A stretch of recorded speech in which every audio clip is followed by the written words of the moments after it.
Hey y'all, we're just going to give it another minute or two, just in case anyone else is still joining us. So just make yourselves comfortable, make sure you've got some water, always good to stay hydrated. We'll be kicking things off shortly. So we'll start with a presentation, and during the presentation we'll cover information about UT, but we'll also be definitely spending time on the application and the different components of that, and how you can really engage with that and bring all of your best attributes forward. And then I'm going to hand it over to our amazing student ambassadors who are going to be taking you on a campus tour, albeit virtually. So comfortable.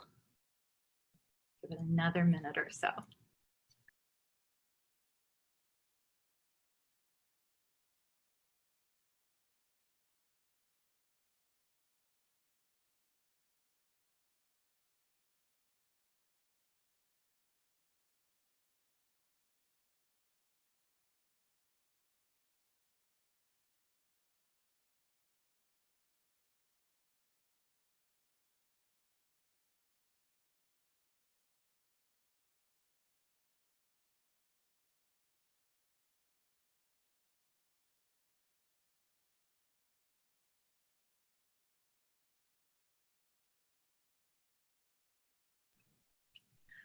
This downtime is actually a wonderful chance. I mean, I know everyone's already a Zoom expert because of all of the work and schooling that you've been doing, but it's a good chance to familiarize yourself with the interface. My colleague Camden has just used our chat to send a message out to y'all, encouraging you to introduce yourselves. This is the beauty of having a small group. We really do want you to share your name, share what you're interested in studying. We have a whole group of current students here to help answer your questions. Not only are they, as I mentioned, actively students on our campus, and they work with the Office of Admissions, they are here to be able to answer and support so much. Camden is my colleague within the office, so she'll be able to take a lot of questions as well. So that while we're going through this, as questions pop up, feel free to pop them into the chat. Right, and I think we might just need to get started, and hopefully anyone who joins us late will just catch up.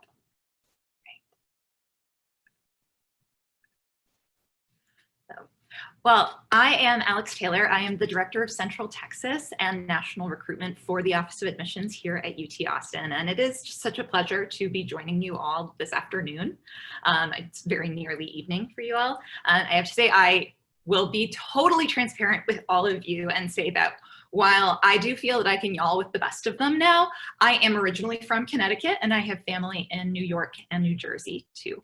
So just goes to show you that everyone is at home here, not only in the city of Austin, but also here on UT's campus, because it really does take all viewpoints, all perspectives to make this such an incredible and exciting place. When students arrive here, they become part of the Longhorn family. And we're often asked in admissions about, who is a perfect applicant? What makes a perfect applicant to UT Austin? And the answer is there's no such thing. There's no such thing as the perfect applicant, because that means that there's just one kind of person. Longhorns are all sorts of individuals with all sorts of backgrounds, with all sorts of insights, with all sorts of ideas and perspectives and opinions. And that's what makes the university such an amazing and dynamic place. And so if we had to kind of distill things down, we would say that Longhorns are bold and they are ambitious and they are innovative and they are leaders, but that can take so many different forms. For example, this last class, 25% of the incoming class was the first in their family to attend college. I can't think of anything that's more indicative of leadership than that. So sometimes my keyboard likes to work with me. Now, I used to be a high school guidance counselor. One of the biggest things I would tell students is pay no attention to rankings, pay no attention to rankings. That's not what you should be making your decisions on. And so while I have to admit, it is nice when you're now working for a school that's got some really cool rankings and you want to share them. What I want to do is I want to contextualize them for you and help you to understand really what they mean or what you should be taking from them and how you should be understanding them as they relate to you. Rankings should be a reflection of the experience that you are going to have as a student. In many cases, some rankings actually don't even take into consideration undergraduate programs. So we make sure that all of the rankings that we share with you do take into consideration our undergraduate programs, because we are a university that has in total around 51,000 students on our campus, but our undergraduate population is about 39,000 of those students. So our undergraduates are truly the heart and soul of our campus community. So that means that this is not the kind of school where all of the cool stuff is happening after you have a bachelor's and you come back as a grad student or you come back as a postdoc. All of the amazing ways to engage with your education, to engage with your faculty, to engage with opportunities not only on campus but around the world will begin for you in some cases as early as your freshman year, because that's what it is to be at UT Austin. That's what it is to be a Longhorn and to be at this university.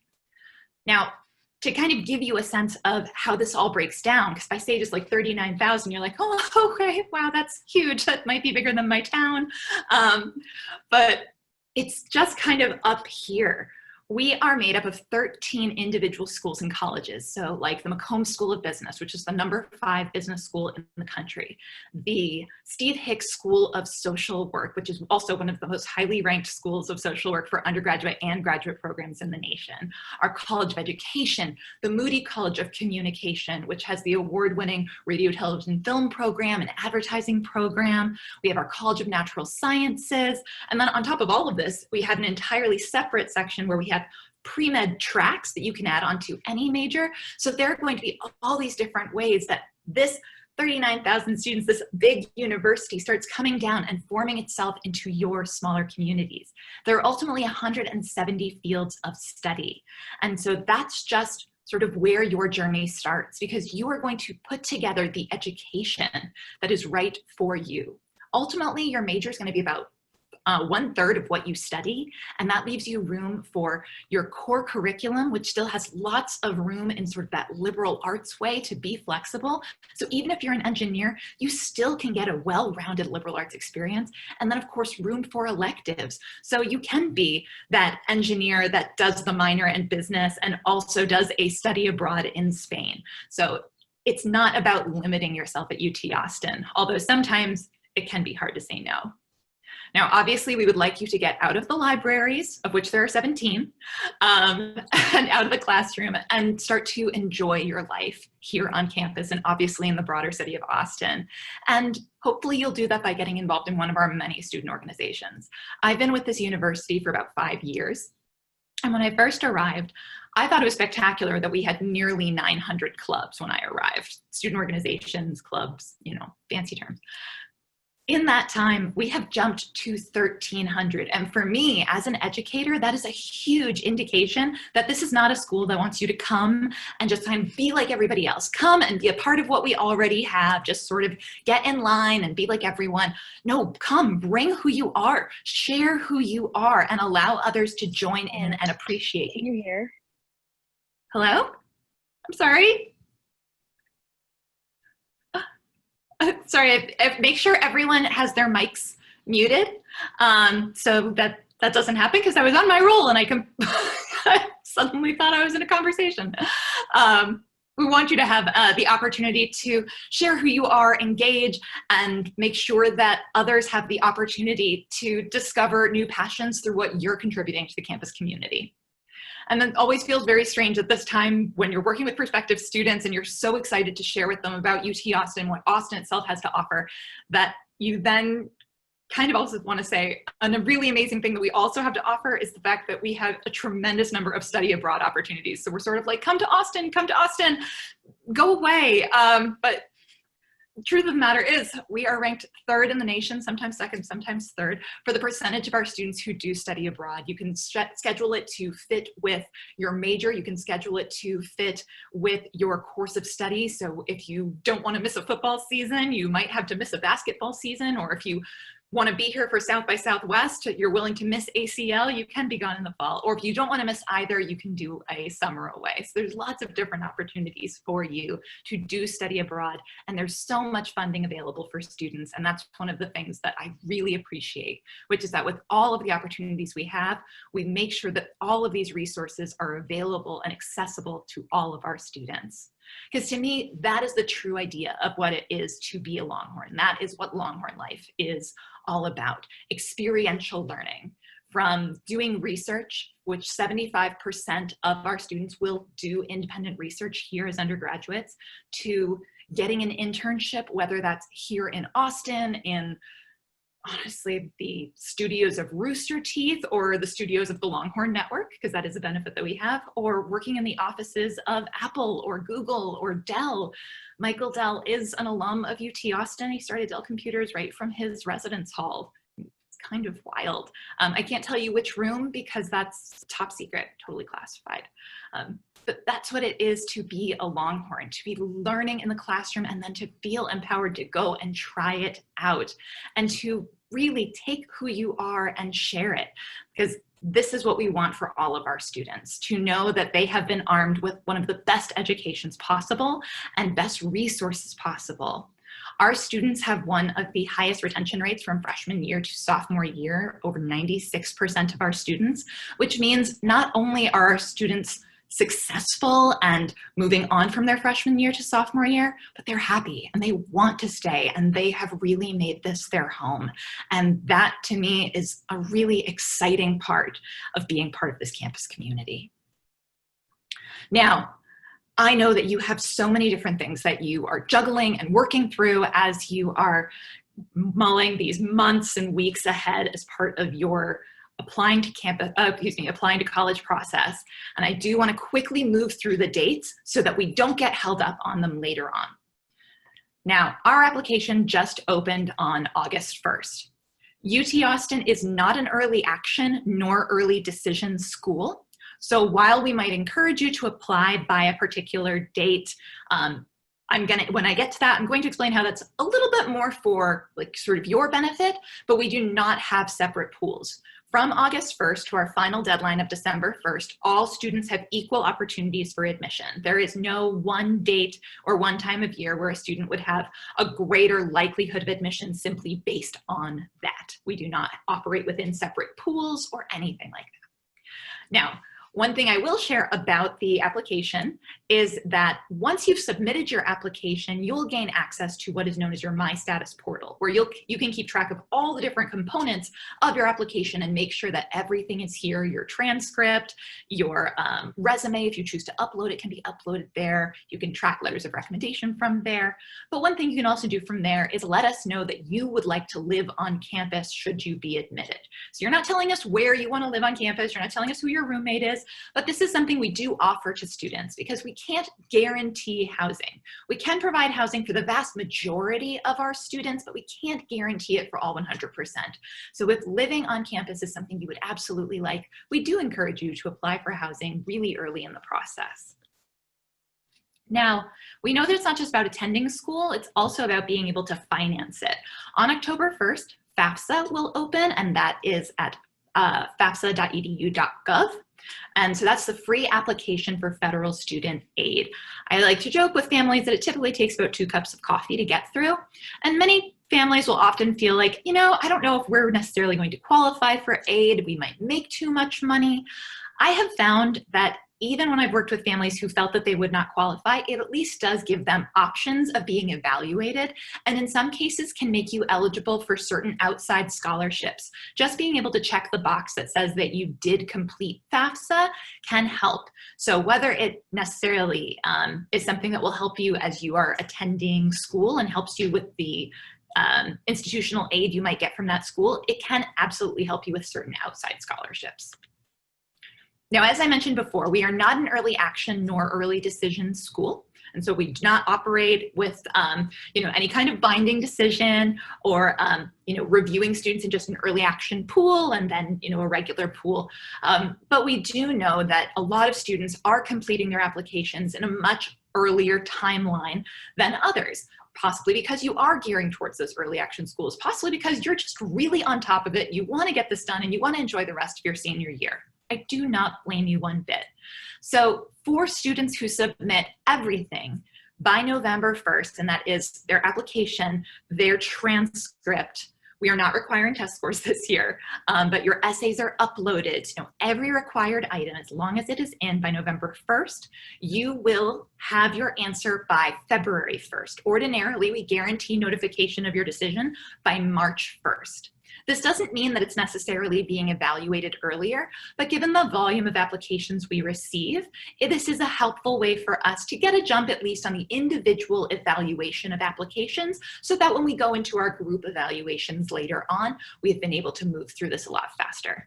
Otherwise, if we saved everything till December, as you see here, because December 1st is our final deadline, well, frankly, no one in the Office of Admission would have a Christmas or a Hanukkah, and that's just not fair for us. So December 1st is our final deadline. We are not requiring the SAT nor ACT for this year. If you would like to share it with us, please go ahead, you can send it, but it's not being reviewed with any great significance. We're looking at it about the same way as we would a letter of recommendation at this point. So if it's wonderful, that's great, that's a feather in your cap. If it's not the best score we've ever seen, it can't really hurt you. It's just something that's kind of there. So just as you've always known, you are much more than a test score. So whether you send it or you don't, there's so much more in there to help us get to know you. Now, we are going to want to see your financial aid information by January 15th so that we can begin to start crafting financial aid packages for students and awarding any necessary scholarships. For those students who applied by November 1st, by February 1st, you will receive your notification. If you're applying for certain programs that might require faculty review, like architecture or nursing, we can't necessarily always guarantee this. And fine arts as well, is exempt from this because their audition schedules run kind of past this schedule. So we cannot guarantee a November 1 to February 1 for fine arts. So we apologize about that. I apologize for not saying it sooner and causing any confusion. But otherwise, February 1st, unless it needs to be moved till later because of faculty review. Otherwise, you will hear by March 1st. And then it becomes the time where you as the students take the reflection that you need. You look at the different schools who've accepted you, you look at those different financial aid packages, and you make that decision about which school is ultimately the right fit for you. And of course, we're really selfish. We always hope that it's us. We always hope that our students pick us, because during the process, we spend so much time in holistic review, getting to know you and imagining you in the classrooms here and imagining the different ways that you'll contribute, that we really couldn't imagine this university or this new freshman class without you. So we do hope that come May 1st each year, those students who we've extended offers of admission to will in turn choose us. So how to apply? What are all these different components? How is it going to be used in holistic review? And that's perfect, my next slide. So holistic review is a term that I know that you've heard so many different schools talk about how they use holistic review. And UT Austin is no different, but we do have one additional addendum. So when you apply to the University of Texas at Austin, you will indicate the major to which you want to apply.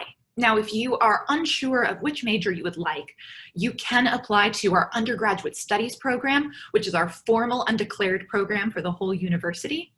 There are also colleges that will permit you to apply to them undeclared, like the College of Liberal Arts and the College of Natural Sciences, both of which have many major options. And we know that that's the right place for you, but at this point you haven't had the experience of really learning about biochemistry. So it's hard to say really assuredly in the fall of your senior year, I absolutely want to do biochemistry versus let's say neuroscience. You probably haven't had a whole lot of experience with that either. So applying to the College of Natural Sciences undeclared would give you an opportunity to work with an advisor to select the appropriate major within natural sciences with their help once you're already enrolled there. So when we are looking at your application, we're not just going to be looking at all of those different components that you submit to us, your essays, your activities section of your application, your expanded resume, should you choose to do that, your letters of recommendation, should you choose to send those. We're also going to be looking at how well do all of these pieces fit together with what it is that you hope to study. We hope that we'll actually be able to learn more about you through what you might share with us as it relates to your intended major. So if you are a student who's interested in perhaps studying psychology or human development and family sciences, we might be looking to see the different ways in which you have chosen to be a part of civic organizations or volunteer groups that work with children or work in the communities and really engage with individuals, so that we can start to see, wow, this is something that's really within you. For us, it's not just about seeing that you have the aptitude to do well with something, but seeing that you also have that same attitude that shows us that you're really excited and enthusiastic about it. Now, we do use two different applications here. We use the Apply Texas application, which is a common application used within the state of Texas by all the public and nearly all of the private schools here. We, of course, also use the Coalition for College application, which is used by over 150 schools nationwide. You only have to use one. They collect the exact same information, and we have absolutely no preference. Now, when it comes to the application materials, we will be looking for you at the time you submit your application to also submit your fee or to indicate that you'll be submitting a waiver. You'll be submitting your long form essay and your 3 supplemental essay questions, and we'll go over those in a little more detail in a second. And we will be wanting to see your college transcripts, your high school transcripts coming into us. Your transcripts can come to us via Parchment. If you are here in the state of Texas, they can come to us through the Texas Records Exchange.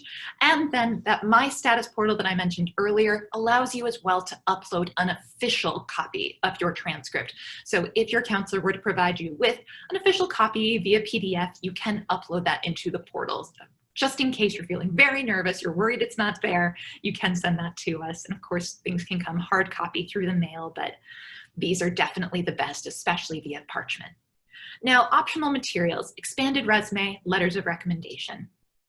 When I'm working with students, I try to remind them that while going through the application process can feel really, really arduous, so arduous it begins to feel like a job, like a slog, just like one thing after another. And it's easy to lose sight of, well, why am I doing this? And you start to feel really put upon. You're like, what do these schools want from me? I want you to remember and refocus on the fact that we as schools are actually really, really fortunate to have the benefit to get to know you through this process. And in doing that, your application evaluators, people just like me, will read your essays and see your application, and we will come to imagine you on this campus, and we will imagine the types of questions that you would be asking and the way that other students will learn with you and from you. And even though doing optional items like a resume can feel like a bit much when you already feel tired, it helps us to get to know you better, understand you better, and appreciate you more. And that's something that I always really emphasize to students, is that it's really about helping us to appreciate you and see you exactly the way you want us to. As I mentioned before, we have suspended the use of test scores for this year. So if you choose to send them, you are more than welcome to. However, as I mentioned, in the spirit of everything being equitable, they cannot be a significant factor within our evaluation of you as a student. So we will look at them. If it's a perfect score, it'll be lovely, happy to see it, but it can't, it can't play a significant role. Although you should be proud of yourself, I'd be proud of you too. Now, as you can see here, if you wanted to screenshot this, I wouldn't blame you. And all of this is also listed as well as a larger frequently asked questions section on our website. Now let's talk about those essays, because they're really important. Students often wonder if we actually read all of them, 100%, multiple times. And then we will message one another and tell the other person to look up the same student and read that essay too, because we love your essays. UT Austin isn't able to do interviews for students. Last year, we received over 60,000 applications. And it's just not possible for us to do interviews for all of our students. We keep things as equitable as possible. And if we cannot do it for all 60,000 students, we will not. But your essay is your way of speaking directly to us and coming alive for the person who reads your application. And I know that this frustrates a lot of my students when they look at this prompt because they think, oh my goodness, that's really vague and that's really weighty. My story, opportunities, challenges, I don't know. I haven't done anything big. I haven't been through anything really, really hard. And what I want to assure you is that that's fine. If you've been through something big or if you haven't been through something big, in holistic review, you are not being looked at against anyone else. We are only evaluating you.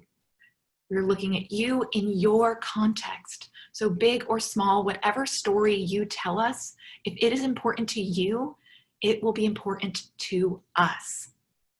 I was on a panel this past weekend and someone was sharing the best essay they had ever read. And this is someone who's the executive director of admissions at a very, very highly selective school in the East Coast. Best essay they ever read was about mayonnaise.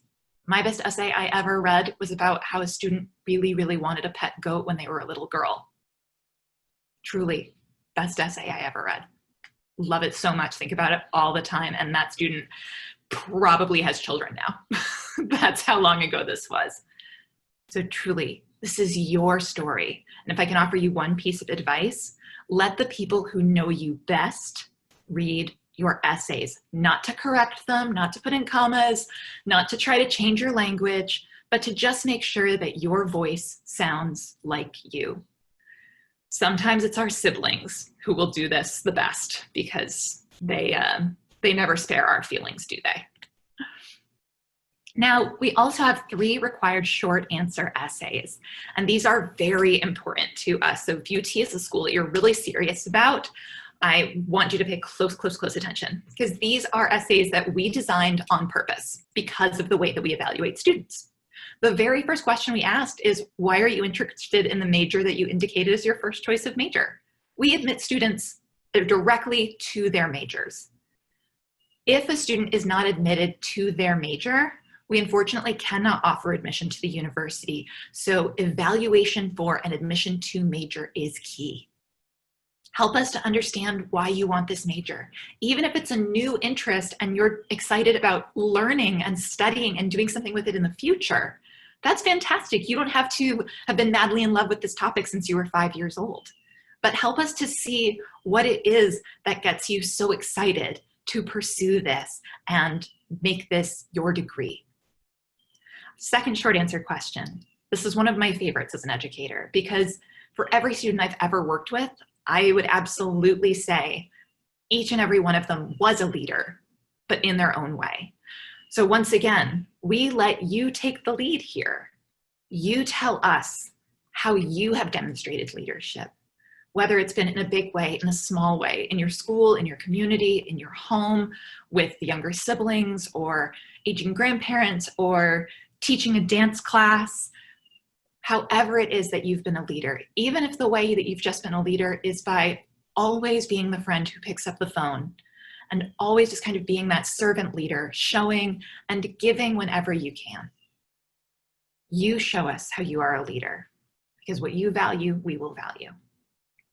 And then lastly, students read this prompt and they tend to get a little confused and they're like, I don't know what to do with this one. So I'm just gonna kind of give you what I consider the short version. This is just one last chance to brag. And I know that y'all are humble, but this is one last chance to brag and think about something about you, something you value about yourself, something people value about you that you're really excited to share with our university, that you're excited to bring to UT Austin, that you know is going to enrich the community here, whether it's your inquisitive nature or the fact that you founded the a cappella group at your school and you can't wait to be a part of our a cappella groups and you love doing music, but you also plan on being a neuroscientist. Just help us get to see you and know you and think about that special something that you're going to bring to our campus community. If you would like, you are also welcome to submit an additional short answer essay. I know you're as if you're not all done with writing at this point. Just focusing on anything else about you that we should know, whether it's related to COVID, because goodness knows that has touched all of our lives in such a significant way. Or something that might have happened prior to the events that began this past March. Maybe perhaps in freshman year, something happened to someone very close to your family, and it really just made you lose sight of everything for a while. And so you went from being a straight A student to having significantly lower grades, but then sophomore and junior year, you were all straightened out and you were back to being that straight A student again. Just so that I understand when I see that application come across my desk, just so I kind of have the light on the whole situation and I can look at that transcript appropriately, give me a chance to know what happened in that semester. And this is the best essay to do that with. It's not making an excuse. Students always worry about that you're making an excuse. You're just giving us context so that we can really understand. Now, I'm going to hand you off to the tour guides just a second. I know y'all are probably getting very, very bored with me, but I do want to talk a little bit about the value of UT education, because that's truly what this is about. It's about how our education continues to serve us. Now, UT is a state flagship school, and so we do have tuition for in-state residents and out-of-state residents, and here you will see the cost of attendance for 2019 to 2020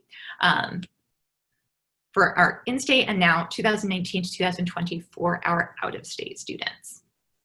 Now, every single student who does apply to the university is automatically considered for merit scholarships. There is no separate scholarship application that you need to complete, but if you would like to also apply for outside scholarships, you are more than welcome to. And the Texas X's, our alumni organization, have a fantastic, fantastic suite of scholarships available, including one that is a full ride that comes with an additional fantastic $13,000 stipend, and that's available for both in-state and out-of-state students. Students here in the state of Texas are also eligible for the Texas Advanced Commitment, where their tuition will be covered up to, if their AGI is up to $65,000, and they will receive tuition support for up to $125,000 AGI. And this means that we will structure their financial aid packages so that no loans will be used to cover the cost of tuition. We can make the cost of attendance in other ways, the cost of housing, books, those can be kind of moved and made smaller. Books can be rented. We don't need to have that private room in the residence hall, but the cost of tuition is fixed, and so that's why it's our priority to address that. We want to always think about, what is this education giving to our students? What are these experiences giving to our students? How is it setting them up for success?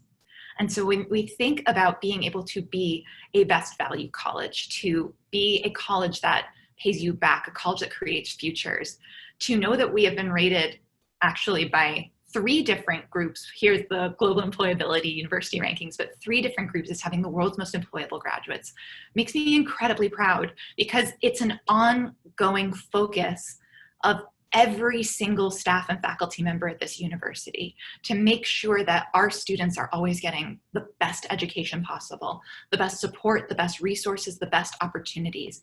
Each of the different 13 schools and colleges has their own career services center, so that when you want to do an internship, and 95% of our graduates will do at least 1 internship before they graduate, the vast majority actually do more than that.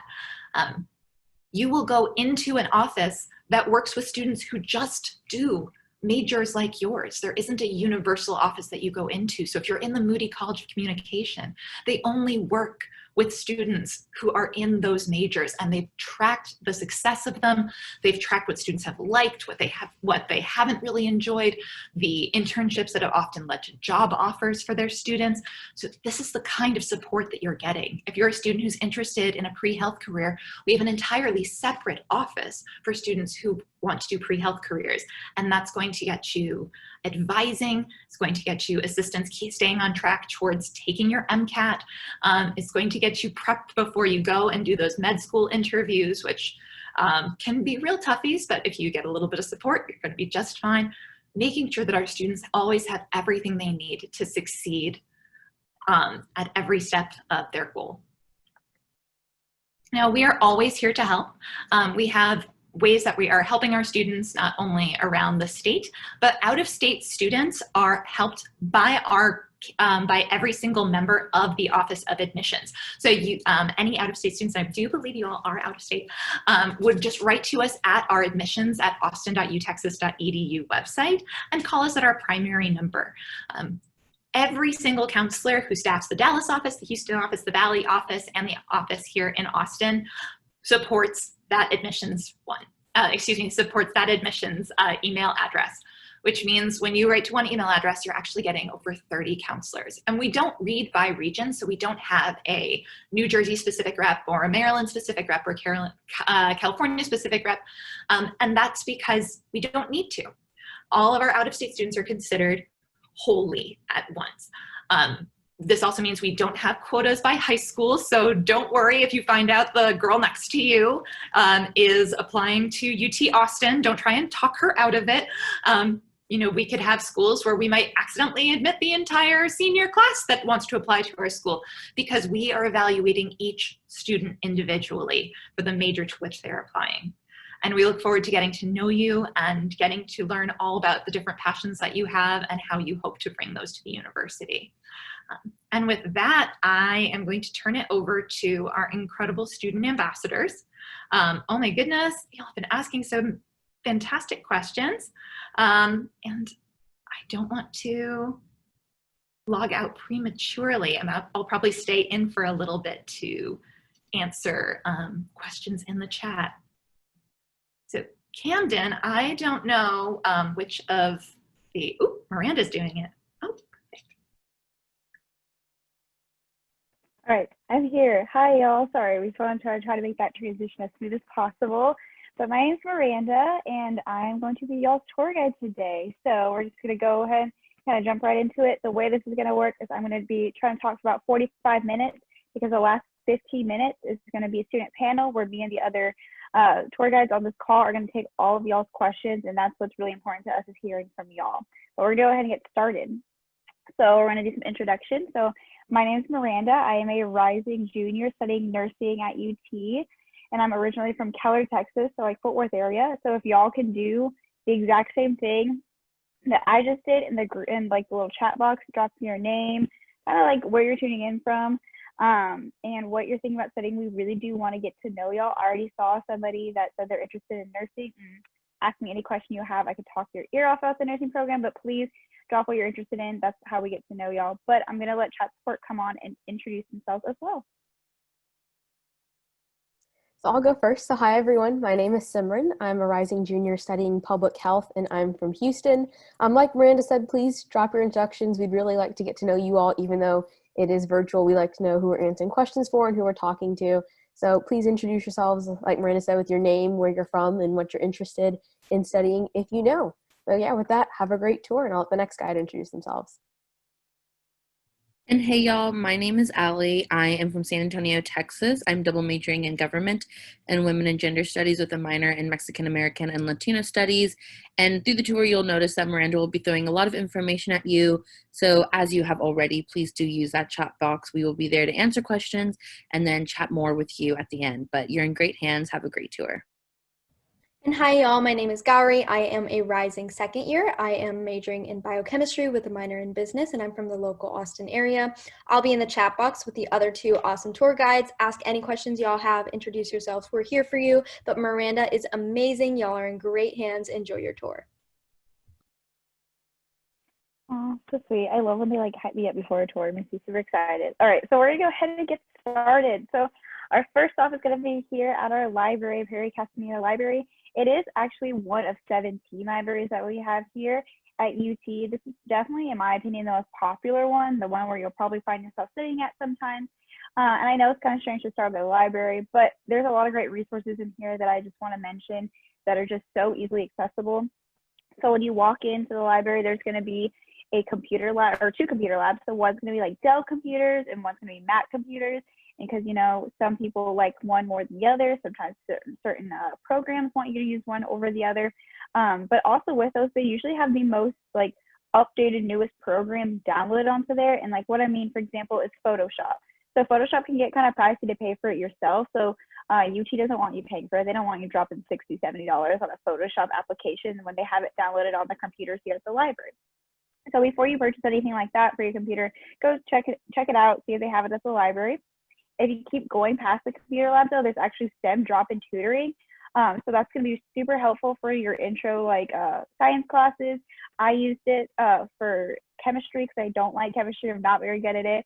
And it's as simple as you're sitting there doing your homework and you can just stand up and you're like, I don't really understand this question. Go walk over to the corner and ask for help and somebody will help you and you can just go back to studying. I did that so many times my freshman year. So I thought that was such a great resource. And then another thing that's on the same floor is going to be our University Writing Center, and that can be used for any type of writing, whether it's academic or not. But if it is academic, for example, you could take in a paper that you've been working on. I'm just going to be honest, when you get to college, no matter what you're studying, you're going to have to write a paper. And even if you're like a STEM major, business major, anything like that, you're going to write some kind of paper. I had to. And you can take it in, and the faculty and staff will help you there. What's nice though is they actually email your professor to let you know that that your professor know that you were there, and that lets your professor know two things: one, that you did not wait till the very last minute to start your paper, and I promise they can tell, and also that you're putting in like the most effort that you possibly could to make sure your paper was the best that it could be. But I was talking about how you can take in all these academic papers. But if you're somebody who just likes to write, like on the side, like say you want to write your own book someday and you're working on the first draft, you can take that in as well. It does not have to be necessarily class related. If you're a poetry writer, you can go get it reviewed over there as well. So just whatever you want, whether it's academics or just more like hobby writing, it's there for you. We also have the Public Speaking Center. And my favorite thing about that is it's so like individualized. So it's not just like a general public speaking center where you just go in and they're just going to give you basic tips about public speaking. You set up an appointment and say you have a presentation next week and you're really nervous about it. You go in like a week before and they're going to say, hey, bring in your presentation, like your PowerPoint, whatever, and like we'll work on presenting it. So basically you have somebody like helping you figure out the best way for you to present your presentation, your best speaking tips, all that kind of good stuff. And I like that it's very individualized to like your specific presentation rather than just like basic tips and tricks about public speaking. But I promise there are books in here. You'll find those on our other floors. Fun fact, we always say this. We have another tour guide. She says she's never touched one of the books in the library, and she says she probably won't. And I can definitely relate to her because I just walk past the books and don't ever touch them, which I think is funny. But if you ever need them for research, they're there.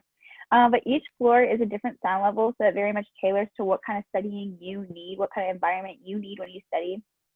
If you need like absolute silence, you're somebody who like just cannot focus unless it's absolutely silent, I say go to the 6th floor. It is so quiet. You can literally hear a pen drop in there. It's like cubicles. They have like literally like closed off from everybody else. There's not a lot of tables to sit together. Very quiet. So if that's what you need, you should go there. But if you're more like me and you need more like collaborative study, you need some background noise, you kind of like talking to people when you study, I'd say go to the 5th floor because that's our collaborative space. And they have like rolling tables, they have rolling whiteboards. So we used to grab whiteboards and we used to do problems together, like chemistry problems together, big booths to sit in, like to sit 6 people, they're huge. Outlets everywhere. So yeah, I don't think I've ever been on that floor when it's quiet, except maybe like 6 o'clock in the morning. But yes, so that is the library. And I think I've kind of covered everything that is offered here. They also have a great coffee shop. So we're gonna go ahead and move on to our next stop. We're here at Jester Residence Hall. This is our largest residence hall. It is only one of 14 though that we have here on campus. So this one can house up to 3,000 students. And so some people are like, wow, that sounds so cool. I can't wait to be surrounded by that many people. And some people, they're like, I don't know if that's for me. That kind of sounds like too much. I would say go on our housing and dining website and you can take tours of all the other residence halls. Find the best fit for you. There's some that have 120 students living there instead of close to 3,000. So it's just kind of depending on what you want. So you're going to be living there for a year. So you might as well find the best fit for you and love it. But also I do want to go ahead and say before we get more into living on campus that freshmen are not required to live on campus. I personally did not. It just worked out better for me to not. I lived with my brother because he was a junior when I was a freshman and we just lived together in an apartment off campus. Students do live off campus. It's not like an uncommon thing, but we do highly, highly recommend that you live on campus your first year just so that you have kind of everything at your fingertips, whether it's resources, your classes, your dining, everything's already there for you. So that can take away some of the stress of kind of adjusting to college life. But we're going to go ahead and move inside. And we're going to talk about the first thing, which is food, the most important thing, of course. So there are two meal plans offered here at UT. One is a commuter meal plan, so that's geared more towards students who live off campus, but we're not going to talk about that because we're going to talk about living on campus. So when you live on campus, everybody has the same meal plan. I know other universities will do like packages, or like you can get a certain number of meals, or there's like tiers, but like that's not the way it works here. Everyone has the same meal plan, and there's three components. So one is unlimited swipes to the all-you-can-eat buffet style dining halls on campus. So there's two of them, and then you get $600 of dine-in dollars. So that can be used here at Jester City Limits that you're looking at. And that's more a la carte items. So for example, if you go, it's like more grab and go food. If you can just go in and like grab a chicken wrap and just go like do your dine-in dollar stuff and then leave, that's what that's for. And then you get $200 of Bevo Pay.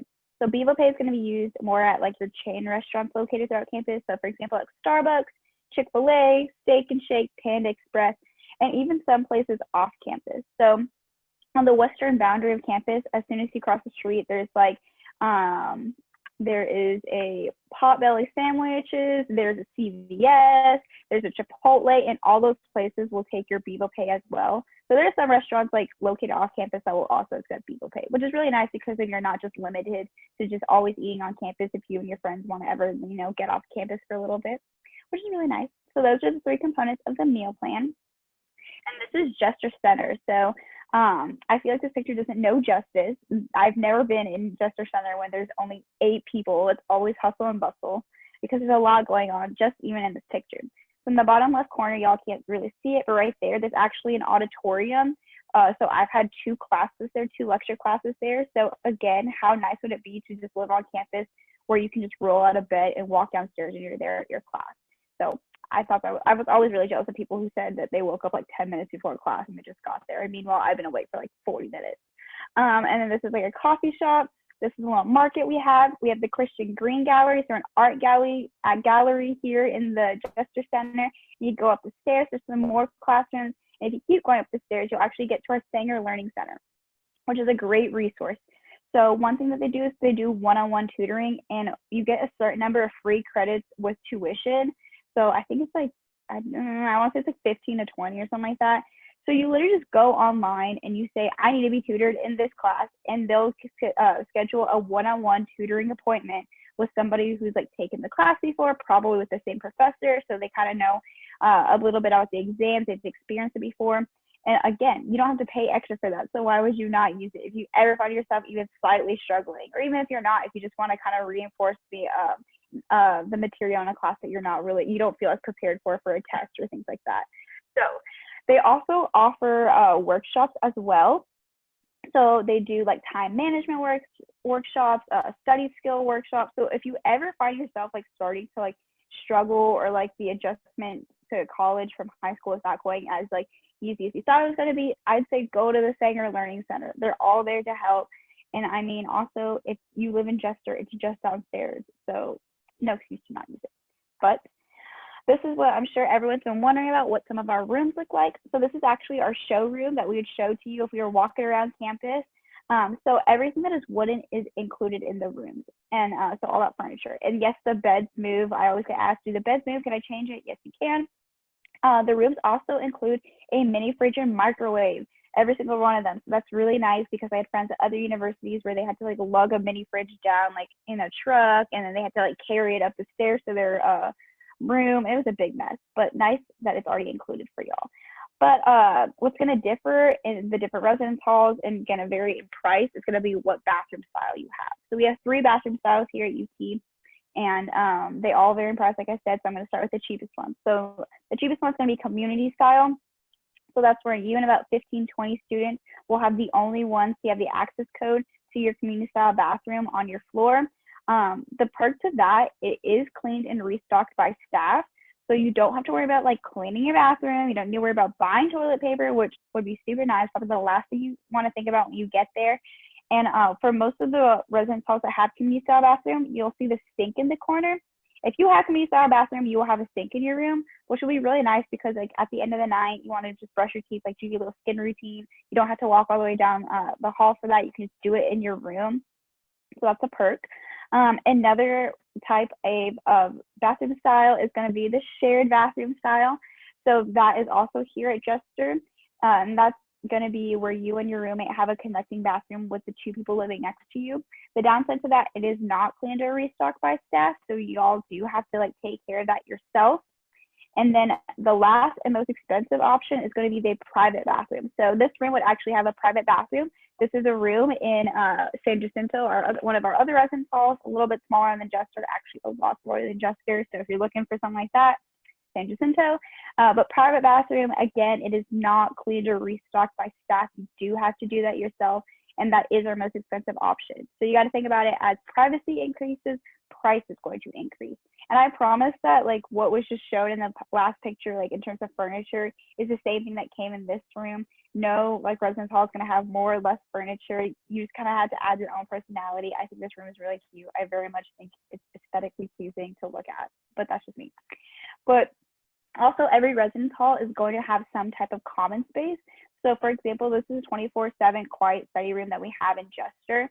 So that's nice because like if it's like 8, 9 o'clock and you're like, I don't really want to go to the library, you can just walk downstairs and they're gonna have a common space. And even outside these doors, there's like a grand piano that students are always playing, which is really nice. And so in terms of that, I do want to say that every residence hall does like their own kind of community building. Every week they'll have events going on, whether it's like karaoke night, they have like pizza nights, and like come October, they'll do like pumpkin carving, that kind of good stuff. So that's another great way that you can meet the people that you're living around and, you know, start to make those friendships as soon as you get to college. But the last thing I kind of want to touch on is transportation, because we always get asked like, oh, do I need a car? Like, what's the campus like? Is it walking friendly? You can bring a car as a freshman, but I promise you that none of us on this call are going to recommend it unless you absolutely need it. So if you're somebody who like you're just going to use it like maybe once a month or like twice a month, I would recommend just not even bringing it, because parking can get kind of pricey. You do have to pay for a parking pass, and just parking in downtown Austin in general, and then driving in downtown Austin in general is not a good time because it is kind of trafficy.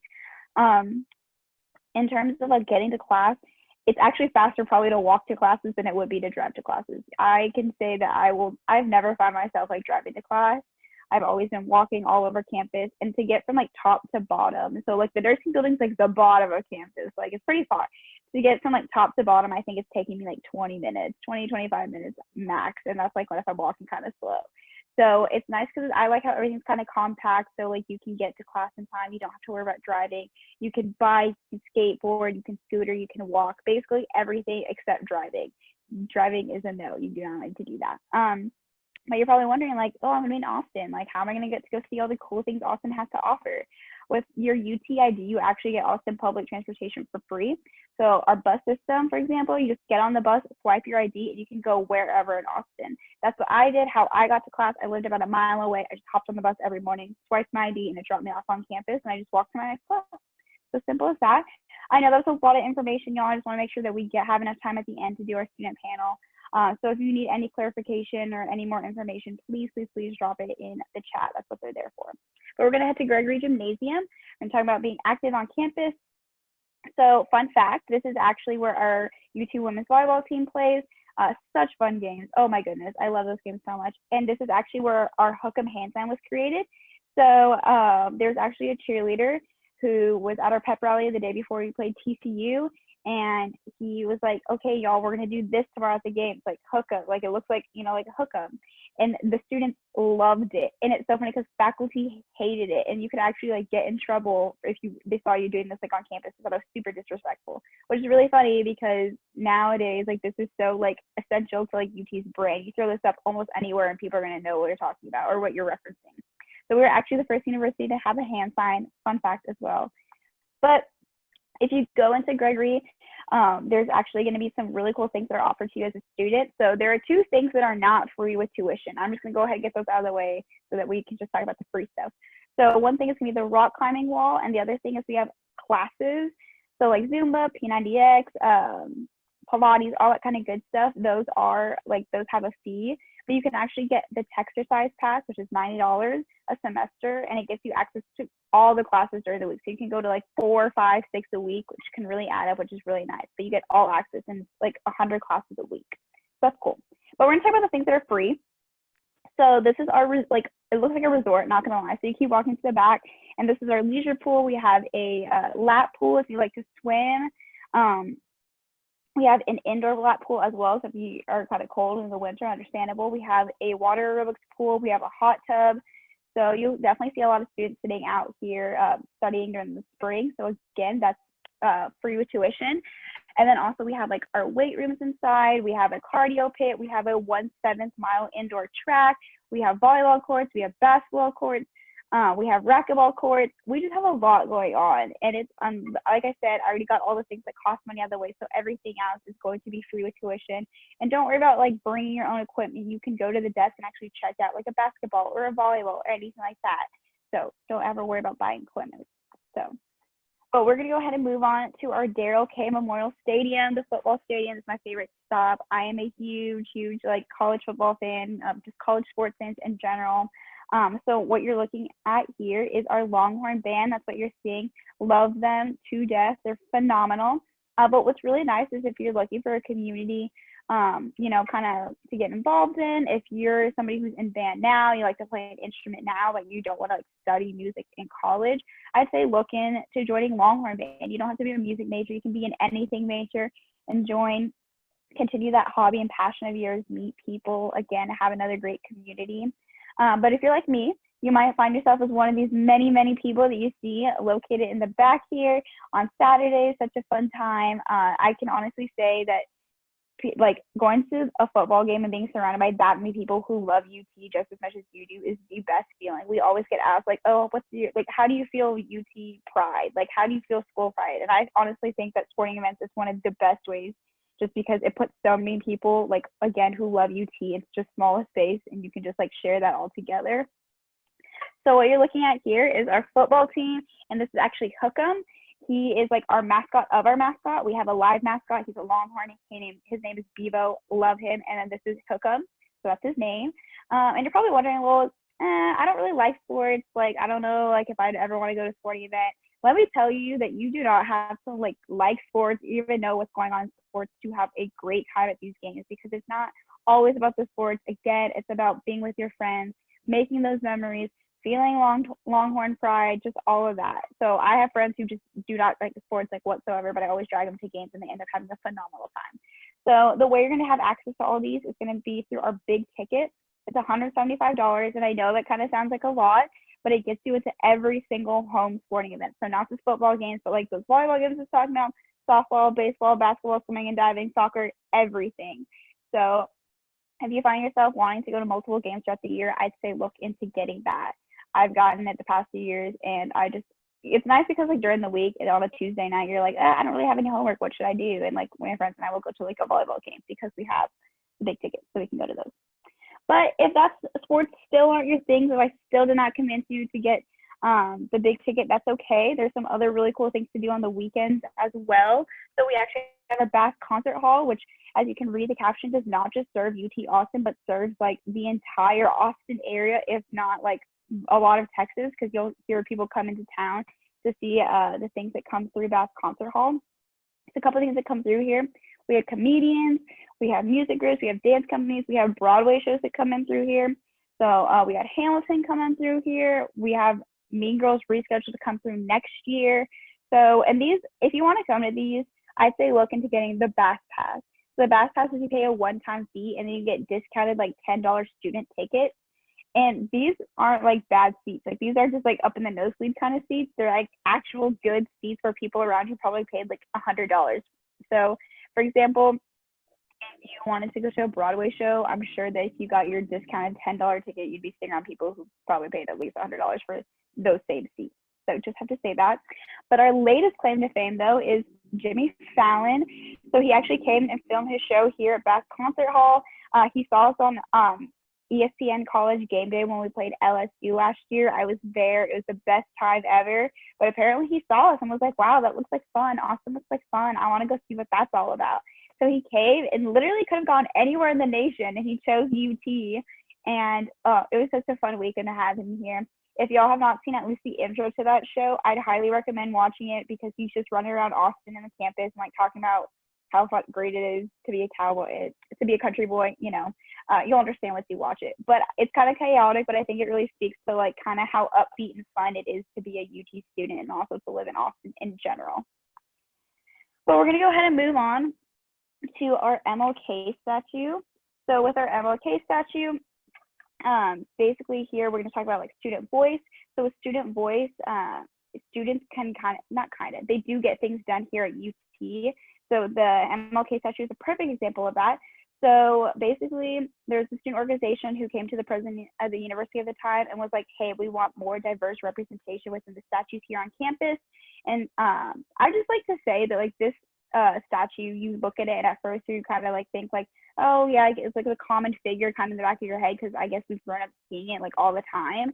But I think it just really speaks a lot to the student body. The fact that this statue was not because administration was like, oh, we need to do this.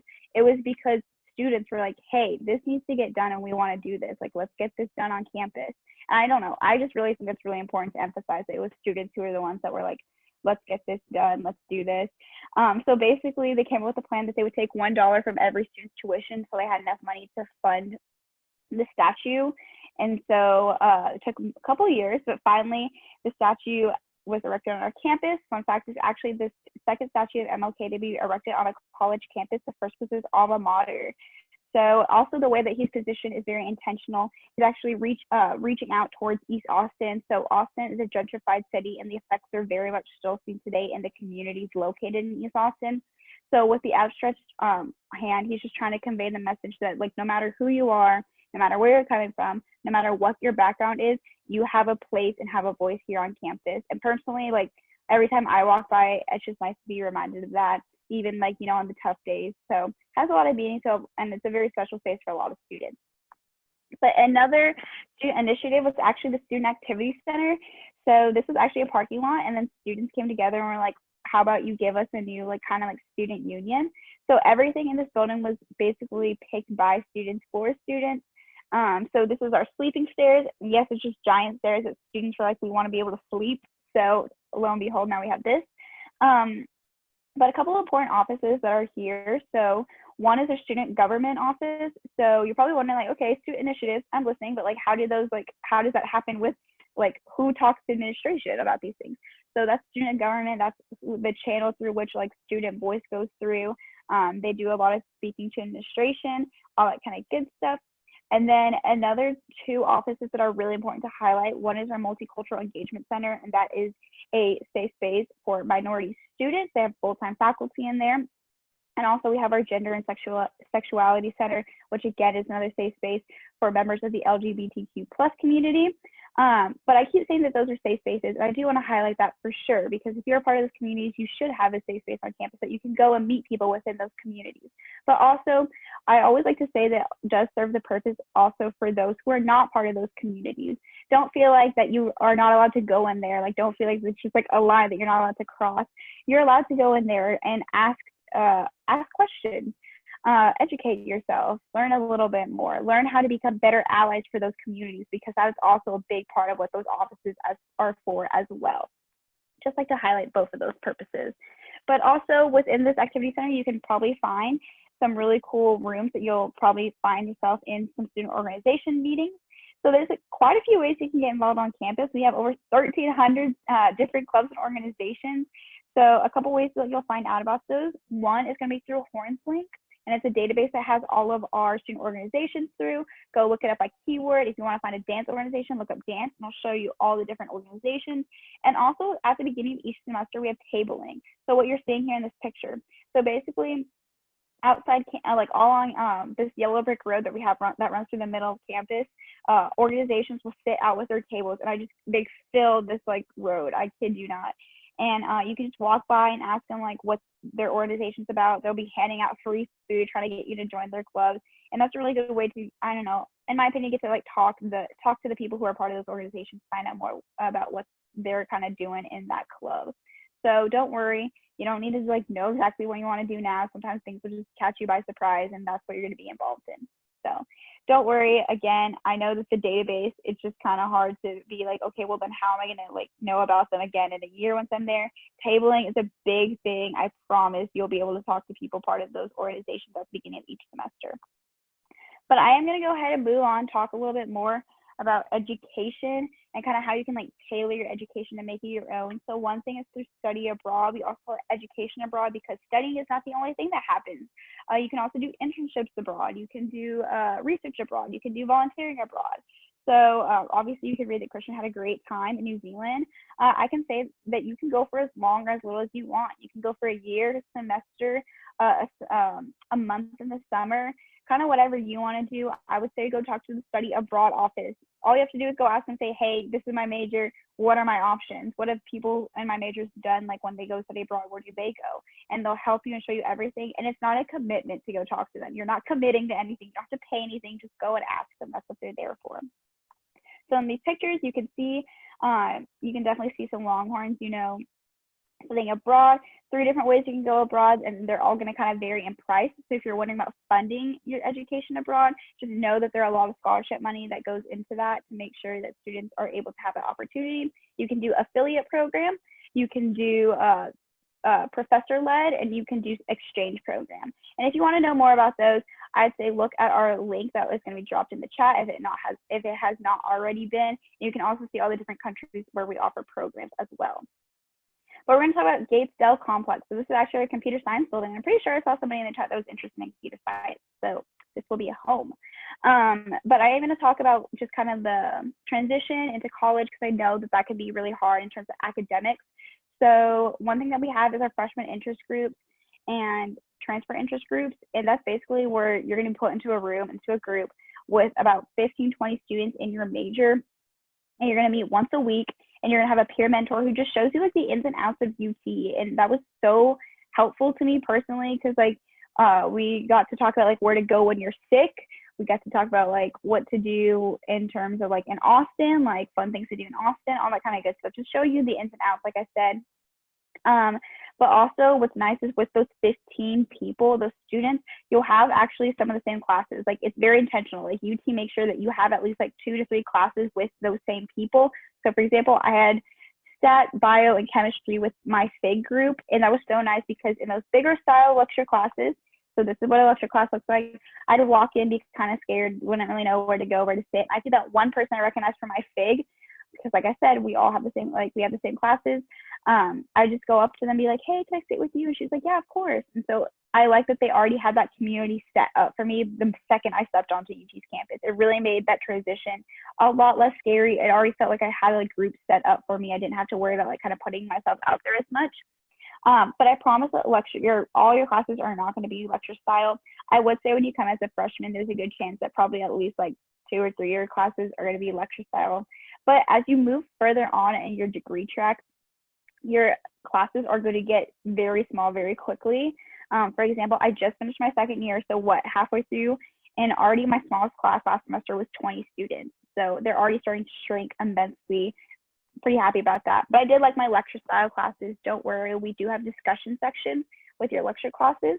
So with discussion, it's an hour a week. You'll meet with a teaching assistant and 20 students for your lecture class, and you'll go over material, ask questions, study for exams, and that just made me feel a lot more comfortable because I would never raise my hand in a lecture class of 300 students, but I would most certainly raise my hand and ask a question in a classroom setting with 20 students. But this is our Peter O'Donnell building, so I'm just going to take a real quick sip of water. I'm sorry, y'all. Okay, so this is our Peter O'Donnell building, and I'm going to start talking about getting experience outside the classroom because I think that's so important. So this is our visualization lab. I'm not going to sit here and act like I know everything that happens in here because I really don't. All I know is it is a high quality display. It has 80 monitors on that wall that you're seeing there, and they use an Xbox controller to control it. I think that's really cool, but that's probably the fullest extent I can tell you what's going on here. But here I usually get asked like, can I work here? Can I volunteer? This looks really cool. So jobs on campus. Yes, every single stop that we've been at, there are jobs on campus for students, whether it's like at the library, at the dining halls, at the student activity center, all students. And if there's ever like a project or something that you see going on campus, like the visualization lab, that you're like, I kind of want to help with that. How do I get involved? All it takes is a little self-initiative, just a little bit. You go online, look it up, see who the faculty members that runs it is, email them and say, hey, can I help you out? And I promise you, probably like 7 times out of 10, they'll say yes for sure. If they say no, they're either going to say, oh, next year, or like next semester, or like go get the certification, then I'd be more than happy to have you on. Faculty members want students to be involved on campus. They want students doing these kind of cool things. So don't ever be scared. It takes a little bit of self-initiative, like I said, and personally, that was a little scary for me, but it definitely pays off. So we're going to go ahead and move to our Norman Hackerman building. So this is going to be our research building. And we just like to stress that, I know as soon as I said research, some of y'all thought of like probably what you see in this picture, which is like wet labs and goggles and lab coats. But just know, like, research doesn't always look like this. Everybody is doing research on campus regardless of what you're studying. Whether you're business, if you're a liberal arts major, if you're nursing, if you're engineering, everybody's doing research. All professors are doing research. You can always go ask them what they're doing. It can look so many different ways. So for example, for business research, I participated in one and they asked me like, oh, hey, like, look at these mission statements. Tell me which one appeals to you the best. And like, I had to answer all those kind of questions. And I didn't really think much of it. But afterward, I was like, well, that's really important research. Like, it's really important for a business to understand their consumers to the best of their ability, right? So important research going on everywhere. If you want to find one for your respective field, because maybe it's not like a STEM field, so you're like, I don't really know what kind of research they'd be doing. We have a database called Eureka, and so you just go look it up. You can look it up by like your major, by professor, and it'll just pull up the different research opportunities that are present. And again, a little bit of self-initiative. All you have to do is contact whoever that faculty member is and say, hey, I'm interested, let me help you out. Most times they want students to help you, or to help them, I promise. So another thing that we have is Freshman Research Initiative. So a Freshman Research Initiative is basically to combat the idea that students are not allowed to touch research until you're a junior or senior, which if you go to other universities across the nation, that's what you're going to find. The trend there is, I don't know why they don't want students touching research until you're like an upperclassman, which is slightly insane to me now that I've been at UT for so long. Freshman Research Initiative, it gives you the opportunity to participate in research the second that you step onto campus. So you'll spend your first semester just learning lab techniques, useful stuff, and the second semester you'll be put into a different stream, which basically means like different research studies. So you could be collecting water samples from all across Austin and comparing those, or you could be watching videos of fish interacting and like observing their behavior under different variables. I had 2 friends who did that. So just a really good experience. And if you're ever thinking about or considering doing research, it'll tell you whether or not like that's the path that you want to take. So everyone that I talked to has said it's been super beneficial, even if they don't go on to continue research. They said that it helped them learn some really good lab techniques, as well as like helping them realize, oh, this is not what I want to do, but I'm glad I did this early. So that way, like, I don't spend like junior or senior year wondering, should I be doing research? So good opportunity. That is an opportunity for our College of Natural Sciences students. So if that is what you're applying to, maybe look into applying for that as well. But we're going to head on to Turtle Pond. And here I do want to talk, I guess I should address what Turtle Pond is. It's literally just a pond in the middle of campus that has a bunch of turtles. And there's probably like 70 or 80 turtles at the pond. They're like little ones, big ones. It's kind of ridiculous. I love them. You can always go hang out with them. It's a good place to just go chill out if you ever need a breather. So here I do want to talk about like living in Austin real quick, because it's 5:13 and I do want to have time to get to y'all's questions. But we do like to stress that living in Austin and going to UT, like, yes, they're great together, but also know that there's a big difference between like being in way downtown Austin, also being on campus. I feel like a lot of students are scared that it's kind of like just spread throughout like all of downtown Austin. That's definitely not the case. You can definitely tell when you're on campus and then when you're off campus, in my opinion. So another thing, just talking about the interaction of being a UT student, as well as within like being like interacting with the city of Austin, because the city of Austin just presents so many opportunities. I've been like blown away. I thought I understood like the opportunities that were presented here and then I got here. So for example, we have the Capitol building, literally it's in walking distance. I've ended up there accidentally when I was walking back from the nursing building. My sidewalk was closed and I went around and I was like, oh, here I am at the Capitol building, no big deal. So you can do internships there. We have companies flooding into Austin, so they're always looking for interns. to internship at to intern at those kind of companies as well. The Career Center here is absolutely phenomenal. I actually just got a job with Baylor Scott and White Medical in Austin for this upcoming semester, just because the Career Center for the nursing school, like emailed all the students, was like, hey, like Baylor Scott is looking for nurse techs, let me know if you're interested. And by the end of the day, I had a job. So the Career Center is not just somewhere where you can go to try to find opportunities, but at the same time, they're constantly like outreaching to students to say, hey, here's some really good opportunities.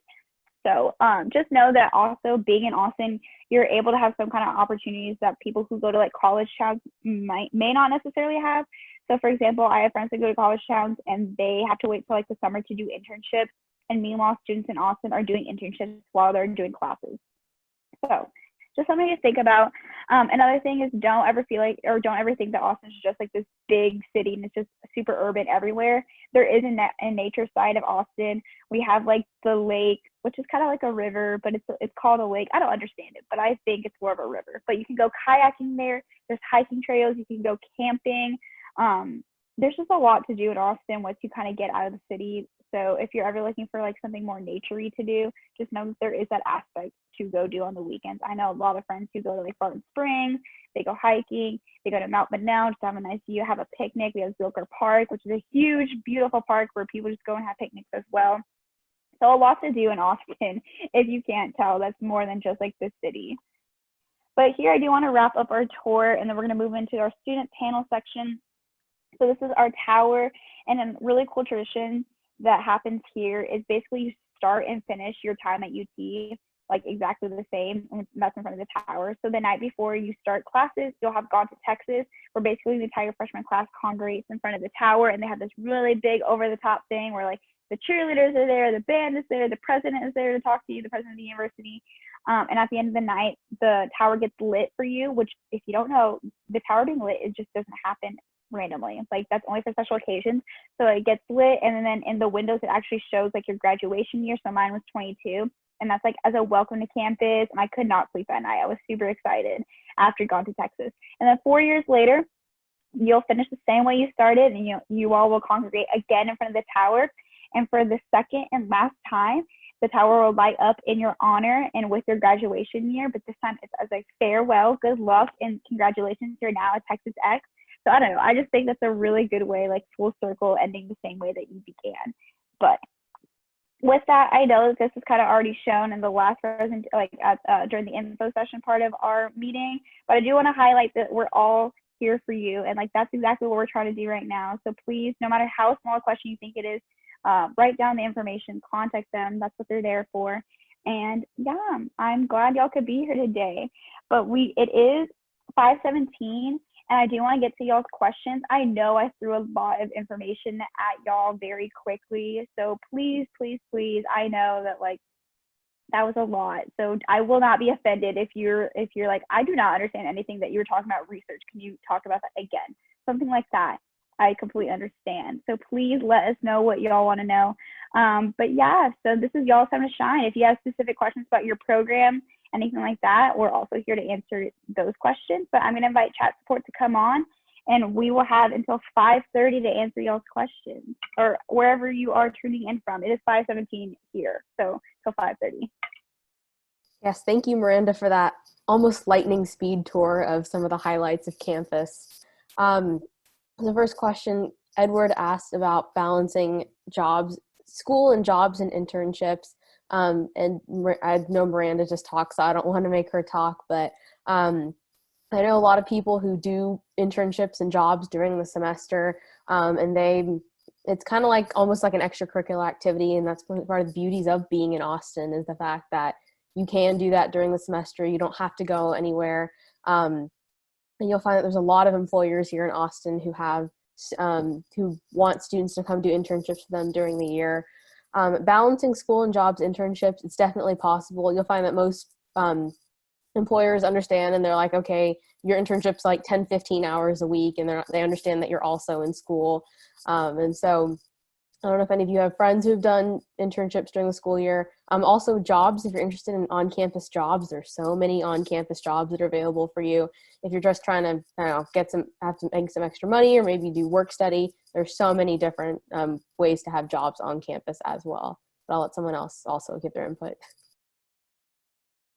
I was just gonna say that I know like briefly talked about like what I have going on this upcoming semester, but what was really nice that since I didn't go find it myself and like this company came through like the career center, they said up front, like in the email, they're like, hey, we know you're a student, we'll work with you on your hours. And I think that's really nice when companies and like different places that are offering kind of jobs highlight like, hey, we will work with you, we know you're a student. So I always like, if I were you, if you're worried about balancing that, I would just make sure to be upfront before you apply, see what they say about like college students, or say, hey, I'm a college student, like just letting you know, there's sometimes like I may need to take like one day off for finals or something like that. So just be upfront. And but a lot of times, like since they're looking for college students to intern, they know like that's what's going on. There's another question that says, can you give more details about campus safety? And I'm gonna let one of y'all take this one. I can talk about this one. So personally on campus, I have never felt unsafe. One thing that the university knows though is that we are in a city, and so there are different programs that they have implemented in order to make students feel safe at times where you might feel like you're not safe. One of those is called SureWalk, and so that is essentially a program where students, if you're on campus, for example, and you need to go somewhere else on campus, so for example, if you're like at the library and you need to go back to your dorm room and it's late at night, you can call SureWalk and they will send over a male and a female student to walk you over, sometimes even drive you in a golf cart over to wherever you need to be. There's a similar thing, like a similar program for you if you're on campus and need to go somewhere off campus. UT has a partnership with Lyft, which is a rideshare company like Uber, in which at a certain time, once a certain time hits, it depends on like what, if it's daylight savings or not, the time changes, but you just like order a Lyft from wherever you are on campus, and it's completely covered by the university to get you wherever you need to be off campus. So a lot of students who live off campus will use that option if they're studying late at night or they have a meeting or something, and they're like at the library on campus, but they need to get back to their apartment. They just take a Lyft and they don't have to pay any extra money, which is really nice.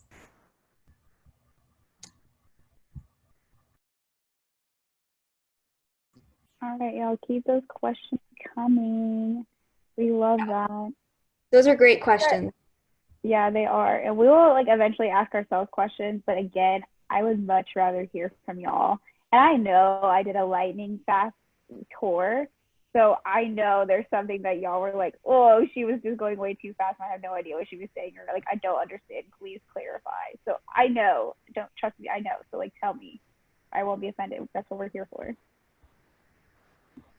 I guess while we're waiting for questions, since a lot of our students are from out of state, do y'all want to talk about maybe like your favorite thing to do in Austin? Yeah, I can start. One of my favorite things about living in Austin is that there's always something to do, like quite literally for any type of person. I personally am not a super outdoorsy person, but I still find things to do, whether it's like in the music scene or in the food scene. There's always new food, always new music. And even though I've also come to find that me not being an outdoorsy person, Austin just makes things that you wouldn't normally try fun. So all of a sudden, I am like looking forward to wanting to go kayaking or, go hiking and things like that, because it's truly like a city to explore in.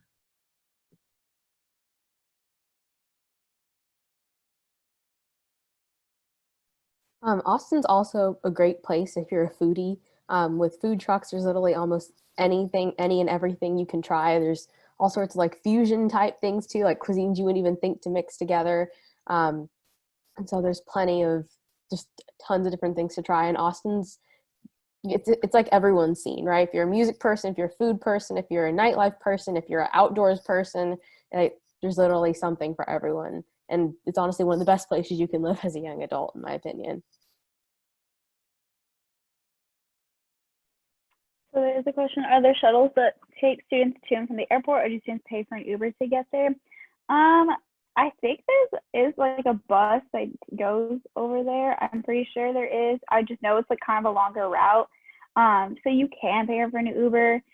Personally, I know I said don't bring your cars to campus, but you will befriend one person that has a car and just ask them. I promise you, I was that friend, and they'd always be asking me, "Can you take me to the airport? Will you take me to my appointment?" And like, of course, since I'm their friend, I said yes. But that's just kind of the way to go.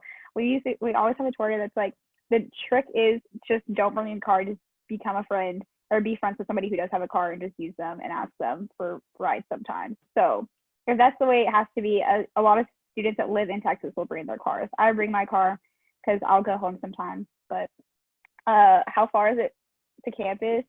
Yes, there you go. Perfect. I mentioned awesome traffic can be kind of a pain, not gonna lie. So And then to just quickly add on the transportation too. So as a UT student, you have access to the City of Austin CAT Metro bus system at no extra charge. And that includes a route to the airport. And if you take the bus to the airport, it's about 40 minutes because the bus keeps stopping. So it takes about 40 minutes.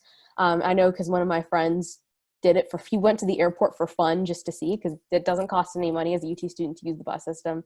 He was like, I'm going to go to the airport. And I was like, okay, sure, have fun. Because he didn't have anything to do after classes one day. So it's about 40 minutes because the bus keeps stopping. So you have to pay to get to the airport, pay extra to get to the airport, and it's about 40 minutes when you take the bus. So it's even less if you were to take an Uber or drive.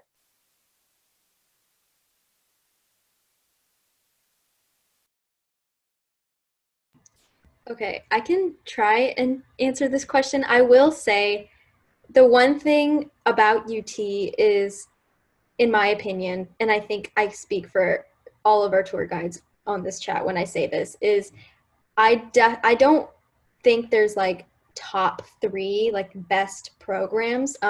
Honestly, all of our programs at UT are really phenomenal because we are a top like tier 1 university. And like people call us the public Ivy, and I know like Simran talks about this when she talks about why she decided to go UT, but it's because we're not known for just one thing. As far as I can tell you, like what are some of our popular majors, I would say like computer science is pretty popular, business majors, and some engineering majors. But I don't know if y'all want to add anything to that. UT also has the #1 advertising program in the country as well, and I feel like that gets overlooked because people think UT, they think business, they think engineering, they think computer science. UT is really the jack of all trades. We have the #3 social work program in the country as well. Radio, television, and films also. Television, films, very highly rated. So there's definitely so many programs here at UT. But I would say in terms of top 3 most applied to, I'd probably go along with what Gowrie said and say it's I see Brenda's making faces. But and I would say, yeah, exactly, like the #5 nursing program in the country. And so I would say most popularly applied to would be engineering, computer science, and business. But there's so many great students here. And then Gowrie, do you want to talk about the business minor? Yeah, so what I love about the business minor is that you don't necessarily have to be a business major to take it. You don't have to be admitted into the Macomb School of Business. I was admitted into the College of Natural Sciences, obviously as a biochemistry major, and I looked into what minors and certificates I thought would be best for me, and I saw that this business major was offered to all students, regardless of what major you're in, what year you're in, anything, you can just take it. It's about 6 classes, all which is a foundations course of a different field of business. You just take each of the classes and you claim the major. Easy as that. Or claim the minor, not major. Y'all know what I mean.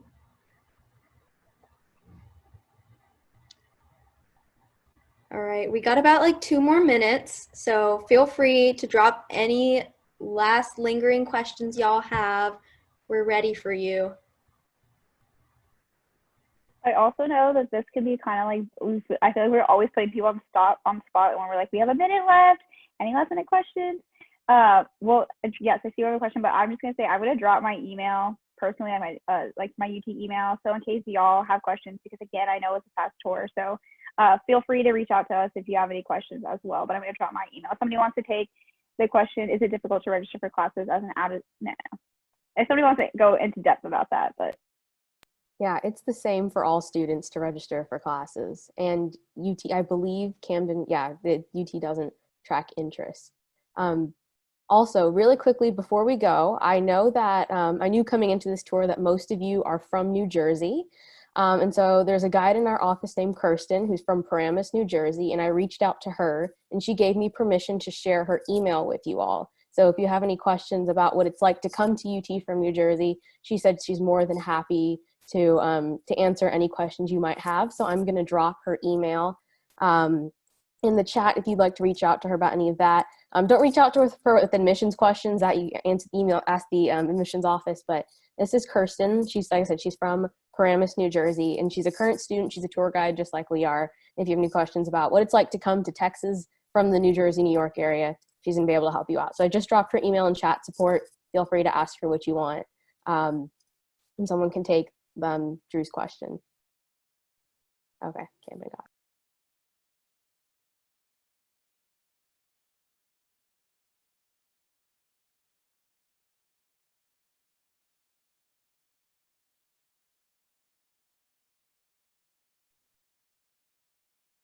All right, y'all, so it's 5:30. Thank y'all so much for joining us today. We hope you got all your questions answered. And again, reach out if anything pops up. That's what we're all here for. And I hope y'all have a great rest of your day, evening, wherever you're tuning in from. And thanks and hook 'em. Bye, y'all. Thank you so much.